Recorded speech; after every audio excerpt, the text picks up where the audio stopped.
अस्सलामुअलैकुम दोस्तों, कैसे हैं आप लोग। उम्मीद करते हैं कि आप सभी लोग खैरियत से होंगे। दोस्तों आज की वीडियो में हम कुवैत की कुछ ज़रूरी अपडेट जो आ रही है वो अब तक पहुंचाने वाले हैं। आप लोगों से गुजारिश है वीडियो को शुरू से लेकर आखिर तक जरूर से देख लें। सबसे पहले अपडेट ये है कि कुवैत में अगर कोई शख्स कार खरीदता है और कार के लिए वो पेमेंट ऑनलाइन न करके कैश करता है तो इस पर उस बंदे को 5000 KD का जुर्माना और साथ में जेल की सज़ा भी दी जाएगी।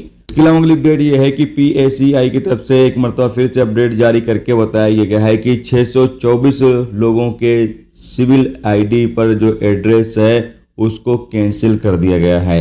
बताया गया है कि इन लोगों ने या तो अपने जगह को चेंज कर दिया, यानी अपने एड्रेस को चेंज कर दिया, या किसी रीजन से बिल्डिंग टूटने की वजह से या कोई और रीजन से उन्होंने मजबूरी में अपना एड्रेस चेंज कर दिया, लेकिन अभी तक नए एड्रेस को अपडेट नहीं किया है, जिसकी वजह से 624 लोगों के एड्रेस को कैंसिल कर दिया गया है। और कहा यह गया है कि जल्द से जल्द लोग अपने एड्रेस को नए एड्रेस को अपडेट कर लें, नहीं तो फिर आपको 100 KD का तकरीबन फाइन आएगा या फिर सिविल ID भी आपकी रद्द की जा सकती है। इसके साथ अगली अपडेट यह है कि ट्रैफिक डिपार्टमेंट की तरफ से, यानी कुवैत ट्रैफिक डिपार्टमेंट की तरफ से अपडेट जारी करके बताया गया है कि कुवैत के अंदर काफ़ी ज़्यादा ट्रैफिक के रूल्स की लोग खिलाफ वर्जी कर रहे हैं। ट्रैफिक के नए नए कैमरे कुवैत के अंदर लगाए गए हैं और बताया गया है कि हर 1 घंटे में तकरीबन 100 खिलाफ वर्जियाँ रिकॉर्ड पर आ रही हैं, यानी कि 100 वायलेशन हर 1 घंटे में कुवैत के अंदर रिकॉर्ड पर आ रहा है।